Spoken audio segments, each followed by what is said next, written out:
All right. Hi, guys. So good to see everybody here, or know that everybody's on this today.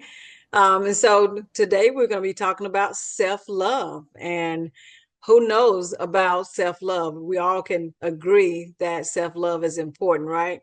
Um, and so I want to let you guys know that this is a very, very important topic for me as a therapist. And I get to see so many people and dealing with this big issue of self-love. And this is something that I value myself because it's really important. So to me, self-love is very important. Why are we here? This is why, because self-love is so important for several reasons. So basically, it's the foundation for life, actually. It improves our mental health, our personal growth, in relationships, and the list could go on and on.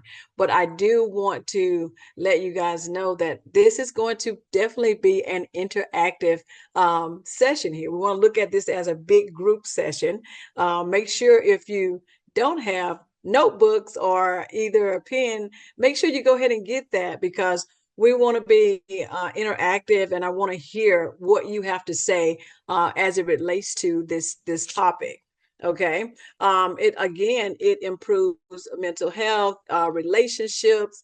It increases resilience, enhances self-compassion, and it helps with motivation and even our physical health. So, and it overall, it has a positive impact on others because if we're loving ourselves, we'll be able to give that love to everyone else, right? And so it's a great benefit for that. And so I want you guys to be interactive in this. And so before we get started, I want to do a little self-assessment here for you guys. And I want you to answer the self-assessment in your notebook, and then we'll be able to talk about that a little bit more, okay? Um, so on the first self-assessment, for the first one, it's going to be 10. So on a scale to 1 to 10, how comfortable are you with setting boundaries and saying no when necessary? That's the first one. So go ahead and rate yourself on a scale to 1 to 10. How comfortable are you with setting boundaries and saying no when necessary? And number two, are you able to forgive yourself for past mistakes and let go of any lingering guilt or shame? That's number two. Yes or no. Are you able to forgive yourself for past mistakes and let go of any lingering guilt or shame? Number three, are you able to celebrate your accomplishments and acknowledge your own worth? That's number three. Are you able to celebrate your accomplishments and acknowledge your own worth? Number four, do you practice self-compassion and speak kindly to yourself when faced with challenges or mistakes? That's number four. Do you practice self-compassion and speak kindly to yourself when faced with challenges or mistakes?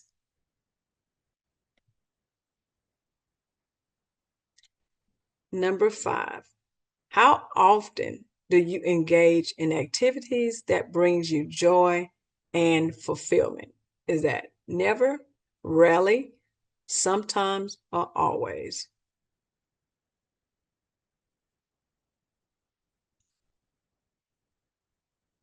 Six, are you able to accept and embrace your flaws and imperfections?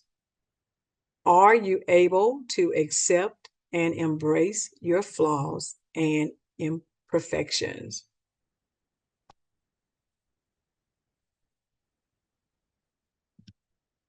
The next one is, do you prioritize your physical health by engaging in regular exercise, eating nourishing food, and getting enough rest? Do you prioritize that? That's a yes or no.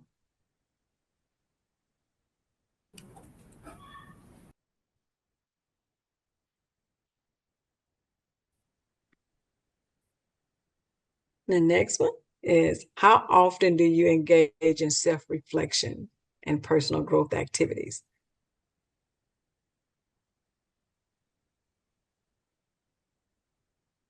How often? Rarely, never, sometimes, or never.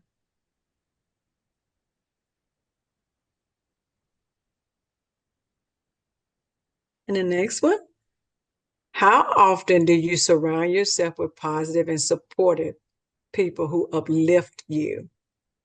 How often do you surround yourself with positive and supportive people who uplift you?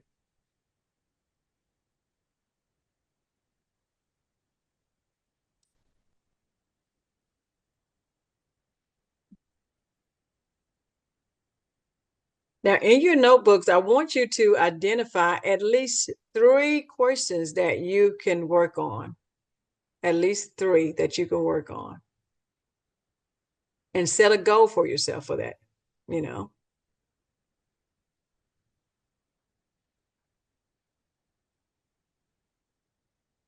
But I want you to put one in the group chat.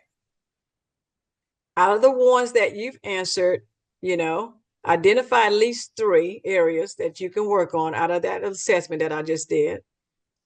Identify at least three for yourself and then write a goal for yourself. But then put one in the group chat and I'm going to kind of see what you guys got there. Just put one in the group chat. Let's see, can I see that?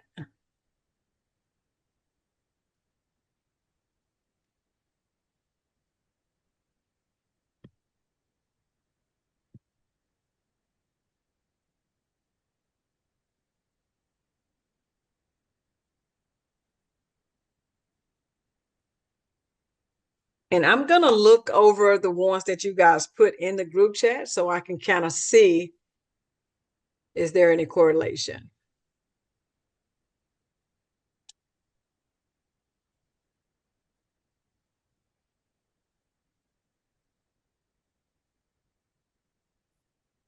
Okay. See a lot of people talking about boundary setting.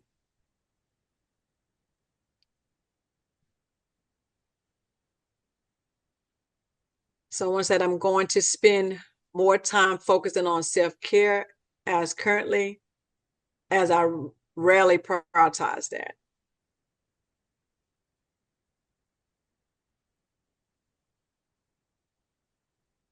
Surrounding yourself, okay, right. Prioritizing my health,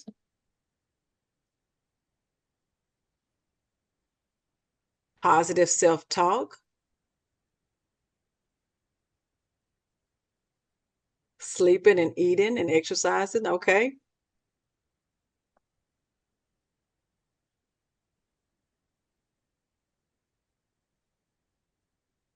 Someone said, I don't prioritize exercise as I should.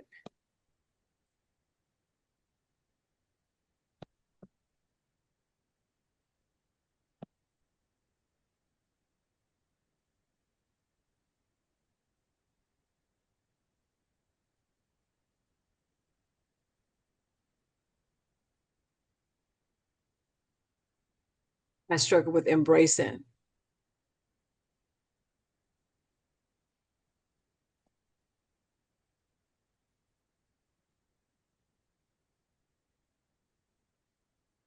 Thank you guys for sharing that. And then we see a lot of you guys have that common thread. A lot of it is based on boundary setting and taking care of yourself. And so I want you to make sure outside of the workshop, I want you to write a letter to yourself focusing on your strengths and accomplishments and qualities that make you unique with that. But make sure when you write down these three things that you want to work on, make sure when you set your goals that these goals are measurable and obtainable. And it has to be smart, right? And so if you're not putting in a goal that's measurable, it's not a goal. Okay. So keep that in mind. If it's not measurable or obtainable, it is not a goal. And so at the end of this session here, I want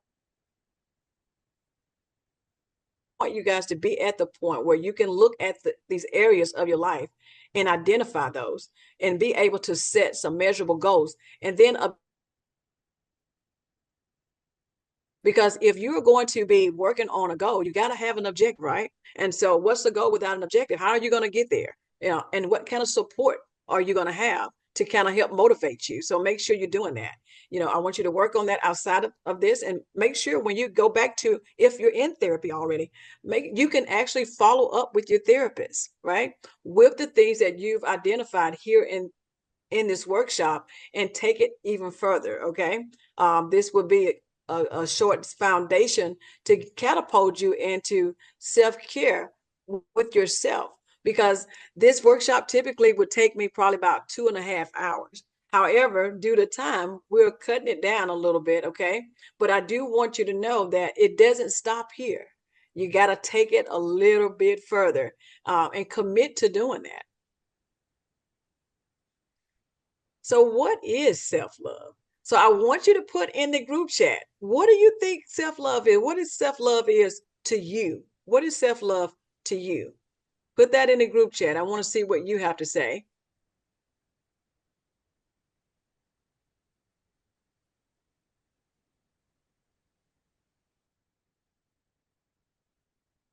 And then we'll talk about that.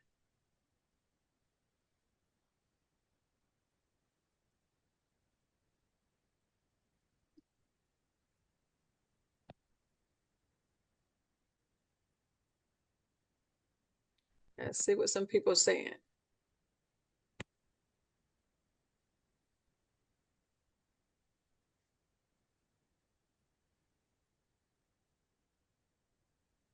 Treating myself as kindly as I treat others. Okay. Thank you for that.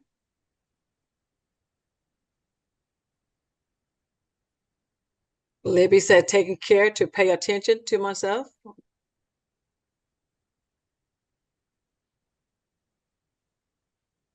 Showing up for yourself, AB. Okay. Giving yourself grace and love. Awesome. And it is all that. And at okay, okay, treating myself with the same kindness as I treat others. I don't want to butcher your name up. Sabrina, yeah. Eric, accepting myself as someone who is worthwhile. Awesome. And at its core, self love is a deep appreciation and acceptance of who you are, including all your flaws and imperfections. Wow. If you look at the Maslow hierarchy of needs, it's all about self actualization, guys. And when you accept yourself, all flaws, all imperfection, okay, it involves acknowledging your uniqueness and inherent values as a human being. Self love is not about being, self centered or, as we say, a narcissist. Instead, it's about prioritizing your well being and happiness without compromising. That's the key, without compromising um, your well being of others. And so I want you to think about a lot of us, maybe people pleasers. I hear that a lot. I'm such a people pleaser. I don't know how to set healthy boundaries. And I'll tell you this, it's nothing wrong with being a people pleaser as long as you're not, compromising your on self-worth. And you need to look at your value system when you're doing that. If you go back to your values, then you can always measure, boundary setting with your values. I don't want to get too ahead of myself, but I want you to remember it's nothing wrong with, being a people pleaser as long as you're not compromising yourself. Put yourself first. Trying to see what somebody else said here. Go back. Someone had wrote something along. Okay. Harley said compassion will help me. Okay, with number two at the same time. which is being able to get over shame. Yeah. Somebody said boundaries is saying no, accepting imperfection. I love that. Absolutely.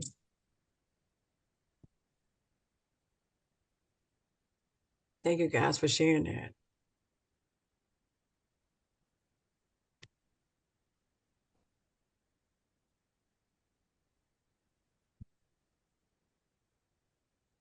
So embracing self-love is not just a journey. It's a lifestyle. Let's empower ourselves and radiate positivity within ourselves and from ourselves. Because 1 in 3 people globally struggle with self-acceptance and self-value. Wow. And so we look at the word self-concept, and acceptance. When we look at self-concept, it's a collection of belief, perceptions, and ideas that an individual holds about themselves, including personality traits, abilities, values, role, and social identities. It's a foundation for how individuals understand and define themselves and influencing our thoughts and feelings. I want you to go back to, when we was looking at that earlier, when we're talking about abilities. That's why I want you to write a letter to yourself, identifying your own strengths and values and speak to your own inner self. Because a lot of time people have, they're uncomfortable talking about themselves. And so that this is one way to combat that is to bring out the positive aspects about yourself and your own characteristics.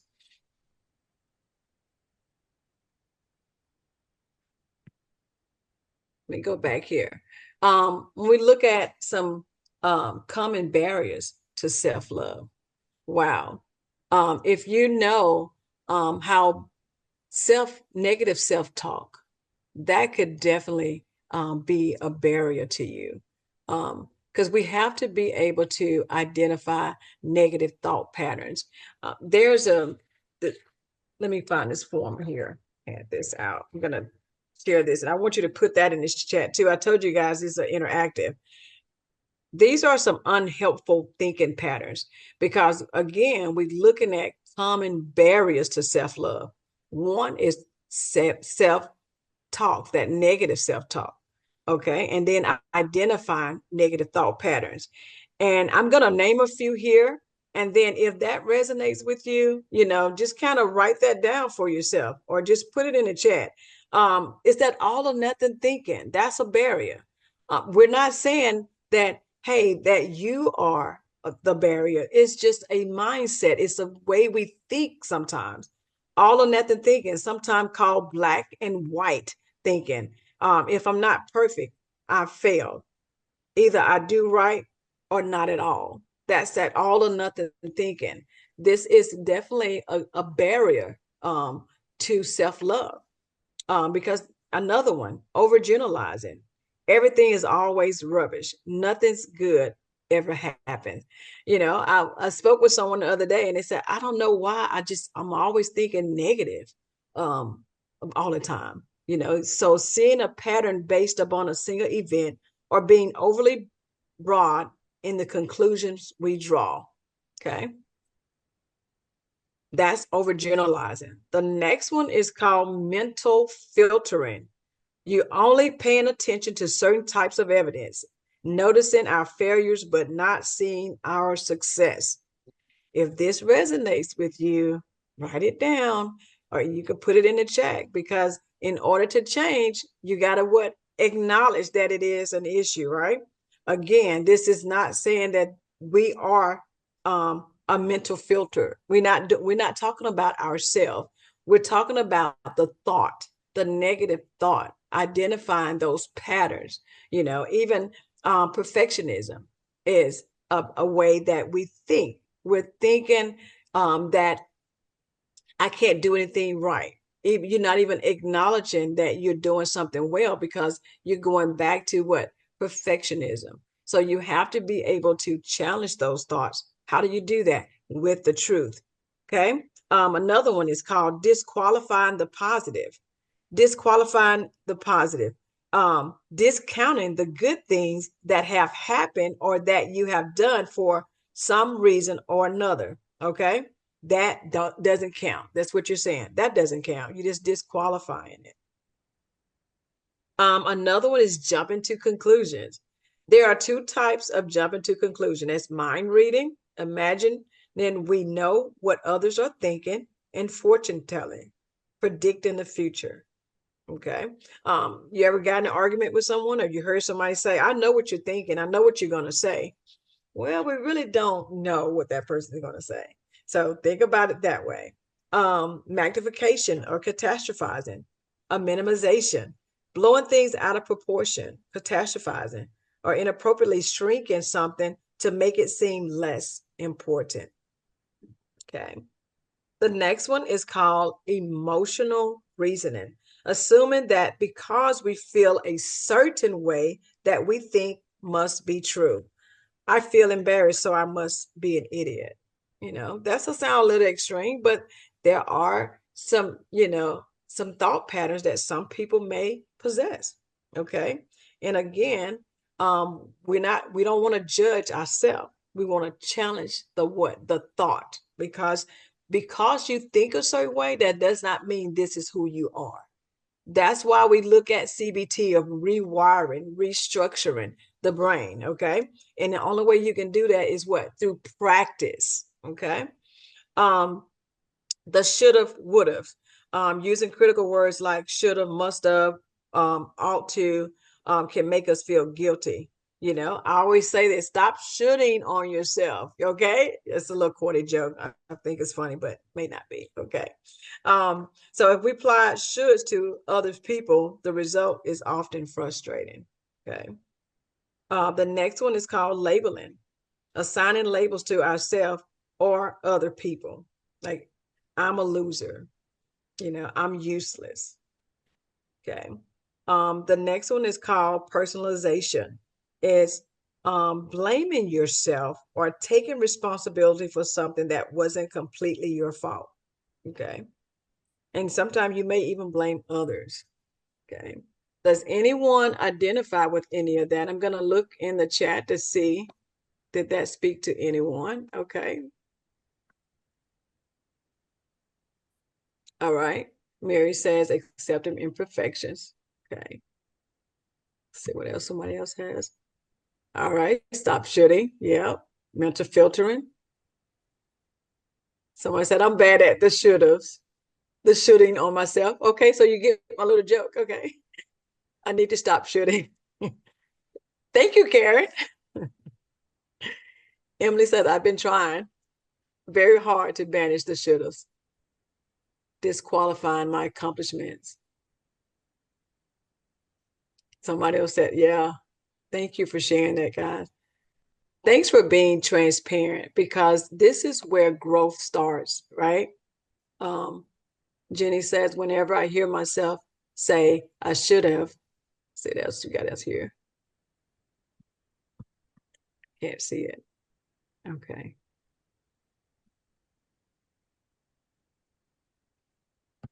All right. Okay. That's another one. Thank you for showing it. Oh, okay. Emily said also mental filtering. Yeah.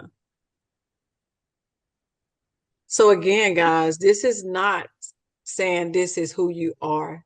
These are just thought patterns. They're negative thought patterns. And that is usually an indicator that the underlying issue could be, anxiety and or depression, or, something else is going on underneath. Okay. Because you're focusing on the negative. And a lot of times when we ruminate, that's what it looks like. It comes out that way. This is not who we are. Okay. Thank you for sharing that. But these are all common barriers to self-love. And we want to kick that in the butt, right? We don't want to be debilitated by negative thoughts. So that's why I encourage you to challenge those thoughts. For every negative thought that you have, I want you guys to focus on coming up with at least two positive thoughts. Make a habit of doing that. And this is not something that you can just, oh, I just want to do a check off. This is a lifestyle. Okay. We all get caught in that whirlwind of negative thought patterns, especially when something goes wrong. Like, man, I shouldn't have done this. Imagine you taking a test and they want you to retake that test again. How helpful is it for you to say, well, I should have marked or I should have did problem solving? No, it's like, what did I learn from that? What can I do differently next time? This is what we call positive CBT. Okay. So you want to be able to combat that with the truth and asking Socratic questions. How is this serving me? What can I say differently? What is it costing me? And write those things down. This is why, we as therapists, this is why we always encourage people to journal or to write. It's important because it's something cathartic that happens when you get it out of your brain and put it on paper. Okay.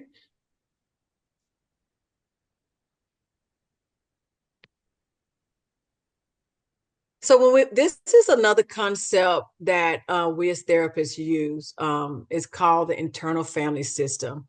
And we'll give you a brief overview of that. And I think this is something that would be important for you to kind of gain the concept of and to write it down, bring it to therapy and dig a little deeper. Because if you understand internal family system, it can really kind of give you a little bit more insight as it relates to how you love yourself. Because in the middle, we got the self, and we have protectors. These are different character traits of how we respond to trauma, basically. And it will cause us to mistreat ourselves and others, unfortunately. I know you guys may have heard the word vicariously called trauma bonding. It's like, you connect to something. It's like, why I keep repeating the same behaviors?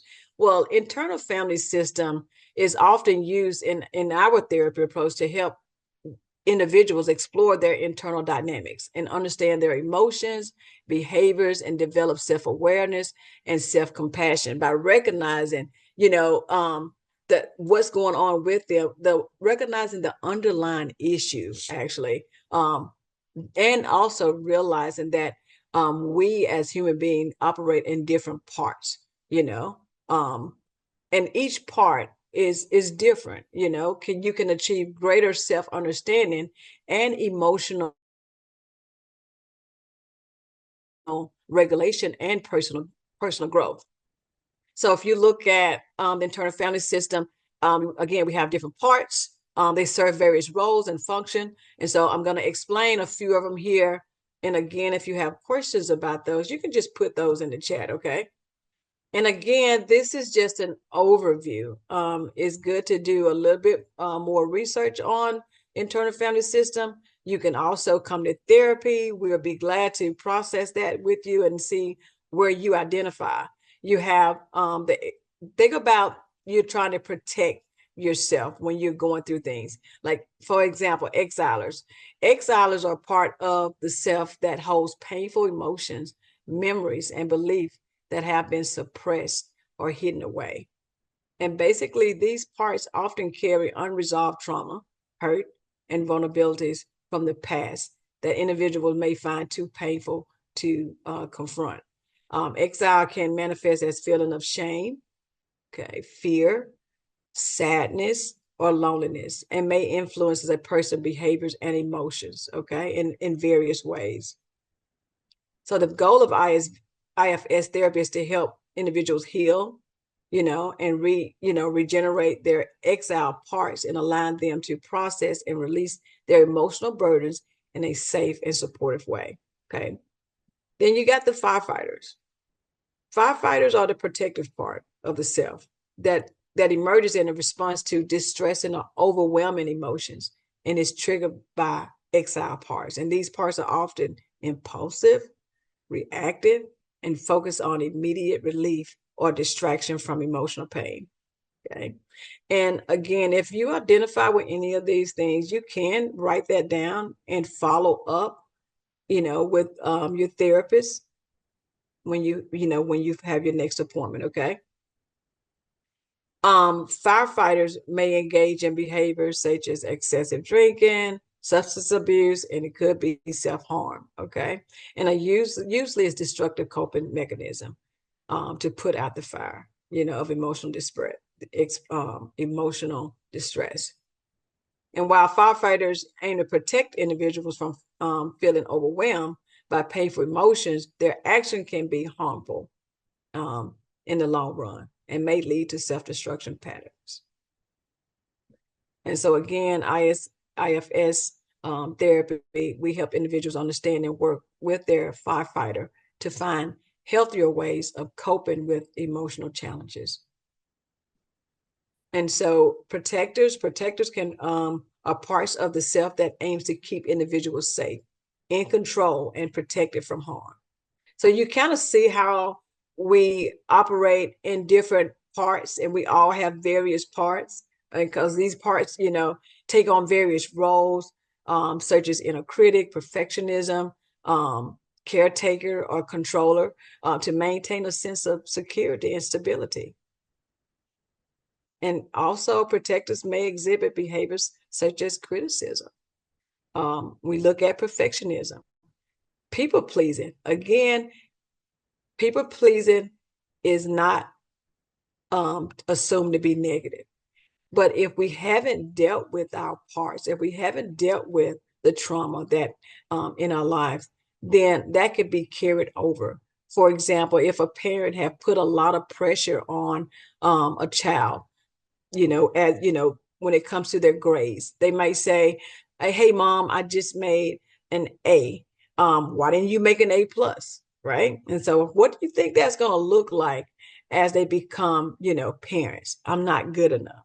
I should have done this. So we have to always go back to the inner child, the family of origin. Whenever a person comes to therapy, that's some of the things that we kind of look at. Tell me a little bit about your family of origin.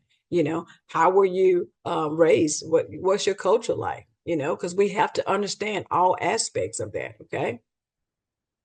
And while they operate, with good intentions to safeguard individuals from harm, the strategies may create internal conflict.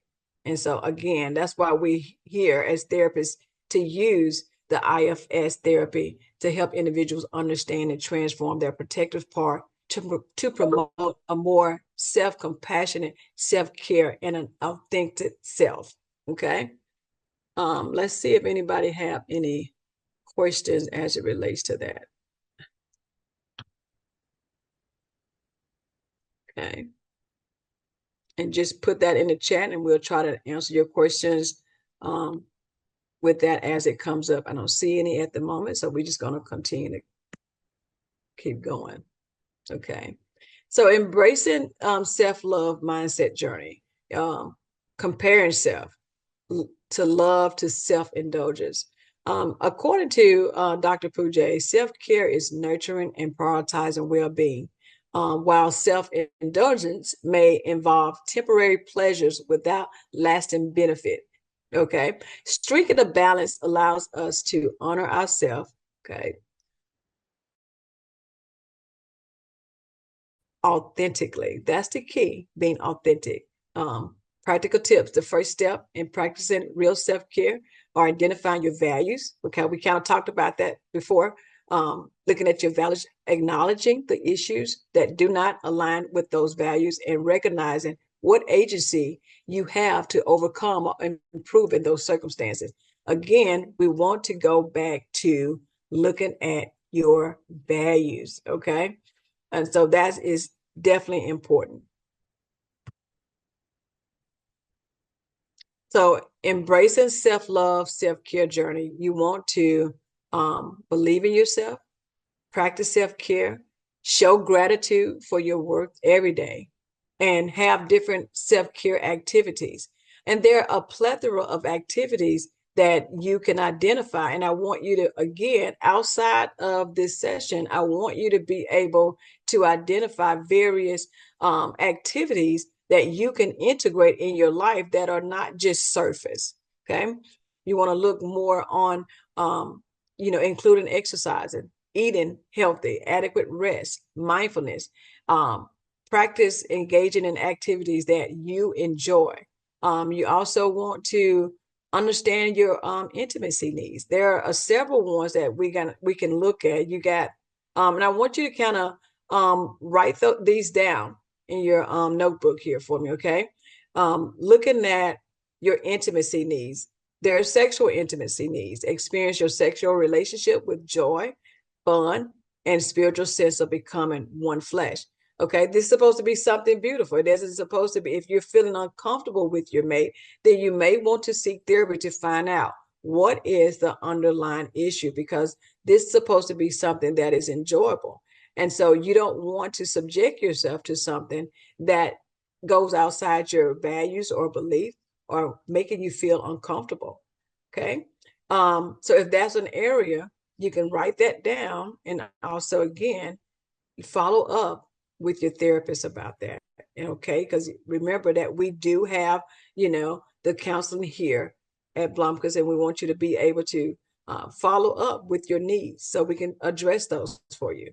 Okay, you got the emotional intimacy, being tuned to each other, emotional wavelength, able to have feelings with each other, including the negative ones as well. You want to be, and so when we say include the negative one, we want to be able to co-regulate with your partner.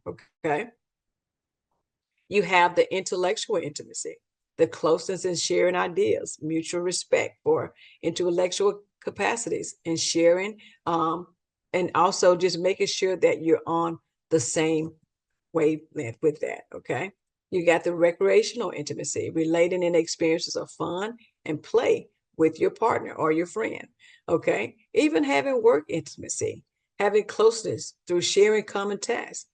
And the next one is called crisis intimacy, a closeness in common with problems and pain. So you have a closeness with someone when it comes to resolving, problems and sharing your pain, standing together, when there are things that are going on in your life that it's too hard for you to face. Okay. And you also have the spiritual intimacy. Okay. That oneness and sharing the meaning of life, discovering and sharing values in your faith. And you got communication intimacy, keeping channels open, being honest, trusting, truthful, loving, and giving feedback. Okay, think about when you're self-care. That means you're not just gonna hold in how you feel. You want to use I feel statements with your partner, or if you're in your work environment, you want to be able to identify how you feel in a non-confrontational way. That's caring for yourself. It doesn't mean that you just have to shut down and not be able to speak up. That's where you want to use your boundary setting at. And then you have the conflict intimacy, facing and struggling with differences together, using conflict resolution skills to grow closer with each other. Again, if you have any questions about any of those, just put that in the chat. If you notice that this is a pattern, that's something that you can, look in further, then write that down in your journal as well. Okay. One of the biggest ones we talk about is what setting boundaries. And one of the most difficult things to do is to set boundaries. And I've learned over the years, not only in personal circumstances, but with my clients, that's one of the most challenging, is to set healthy boundaries. And I noticed in the assessment we did earlier today, you guys talked about that boundary setting. And it's most challenging with who? Family, people that we love, okay? Are people that are in authority. And I know that's a big one. And so boundaries is knowing your limits or guidelines, okay, is our relationship. So people can know what makes us feel the most safest or comfortable. That's what boundaries all about. Do I feel safe? Am I comfortable around this person? Okay. How do I know if I need to set boundaries or not? And these are some good ones to kind of think about. If you're feeling uncomfortable in a particular environment or with a particular person, okay, that means that you need to set some boundaries. Okay. If you don't look forward to or carry fear or worry if you interact with that person, um, because it has happened before. That's an indicator. Okay. Let's look at why we would set a boundary. A few benefits from setting boundaries may be you want to have less worry, less anxiety, or want to feel safe, or looking to have less tension in your body, or maybe you are looking to have a more healthy interaction with you in your relationship. Okay. This is a little activity here that I want you, everybody, to kind of participate in if you feel comfortable. I want you to bring to mind of a person or a situation where there may be a need for a boundary. Um, and this could bring up some uncomfortableness or a little anxiety or pain. So don't try to, I don't want you to try to push that away because you want to be able to sit with that, and show a little self-regulation. So just kind of take a few seconds to kind of think about that and write that down for yourself. You don't have to share that on the group chat. Just write that down for yourself.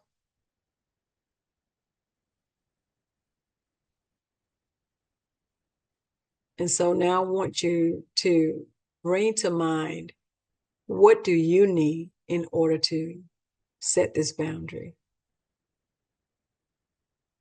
And just kind of write that down based on what you've heard today and based on that boundary you need to set. What do you need in order to set this boundary? Write that down. You may need to feel more empowered. You may need to feel more courageous or confident. You may need to feel more affirmed that you are making a good decision.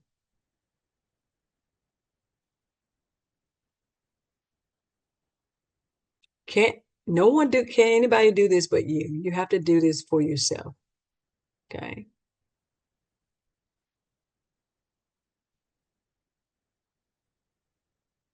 Think about some things that you may need to say when you use your I statement. You may say, I can help, but I can't do this for you. You may want to say, I will not accept your criticism and condescending attitude. You might want to say, I respect your thought on this, but it's my decision. You might want to say, I understand that you are upset, but it's not okay for you to speak to me this way. Or you might just want to have a resounding no, I don't feel comfortable when you tell me how to think and how to feel because my feelings are valid. You might want to say, I need some time for myself, but we can discuss this later. You might want to say, I am not responsible for your emotions.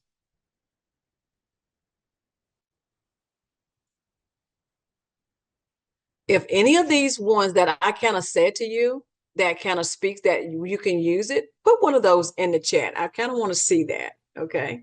I'm going to kind of wait here to see what you got.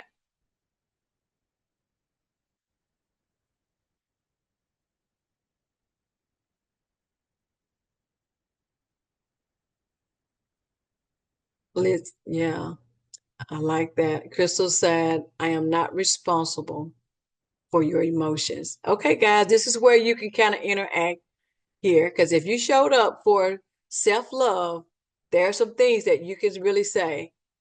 Okay, I respect your thoughts, but it's my decision. Thank you, Karen. Carrie said, I need time for myself. Harley, I need time for myself.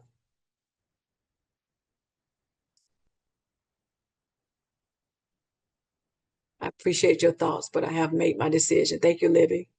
I'm trying to read this pretty fast, guys. Awesome. I like that. No, it's also a complete sentence. Thank you, Meg. That's right. It is. Words are powerful, guys.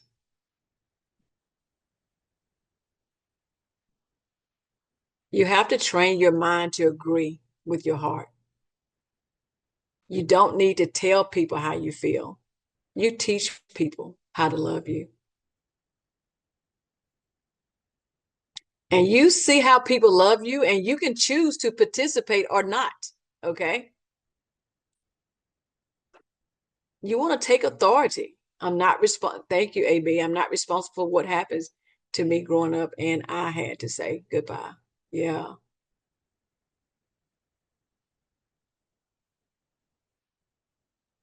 Thank you, Jenny. I like using no thanks. Right.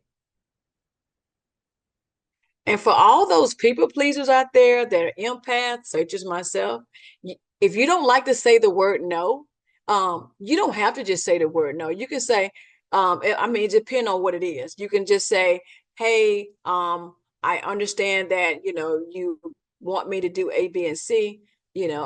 Much as I really would love to, I have other plans. And those plans could be whatever you want them to be.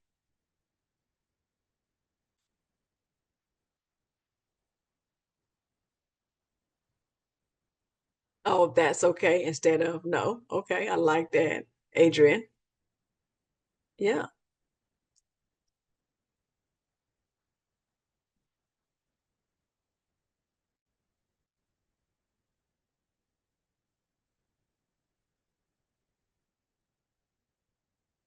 awesome. Awesome.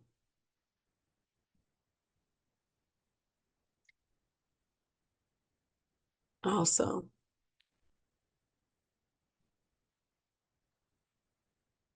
I just want you to take probably about two minutes or less.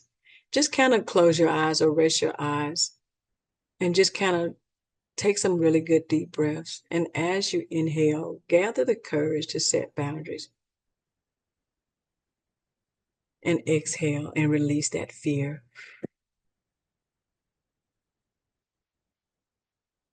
On the inhale, I set boundaries for my higher good. And on my exhale, I let go of anxiety.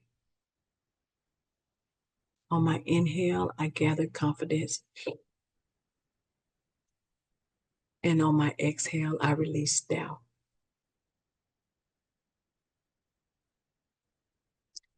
It's a good feeling to exhale all the things that are holding us down, causing us, shame and guilt.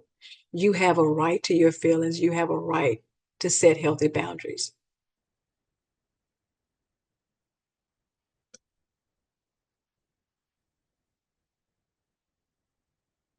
Thank you guys for sharing. Do you feel a little bit more empowered? Just a little? Thanks. I love talking about self-care and self and boundaries and self-love. It makes me feel empowered for myself.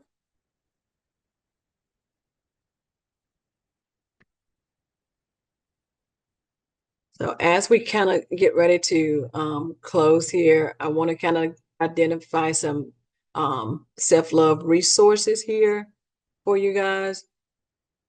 Let me see if I can bring those up. And if you have questions, again, just put them in the chat because this is where we're kind of um, getting ready to end here.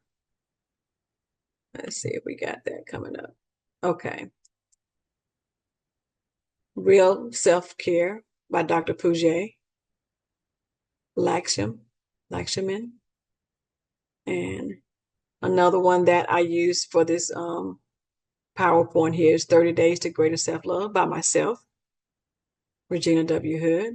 I also use the Maslow hierarchy, of human needs and personal growth and fulfillment and intimacy needs. That was awesome, Regina. Thanks for doing all this. Oh, you have some more? Cool. Let's do Oh it. yeah, I like to do a lot of digging and stuff. Okay, the fourth one is growth mindset versus a fixed mindset. It's on YouTube. Um, you can use this in your marriage. His needs, her needs, building a marriage that lasts by Harley Willard and Man's Search for Meaning. You all see this on here. Good Boundaries and Goodbye by Lisa Terracus. Boundary Boss by Terry Cole. And the last one here is one of mine is From Detours to Destination, Addressing Mental Health from a Christian Perspective by myself, And we also recommend the Finch app and the Insight Timer.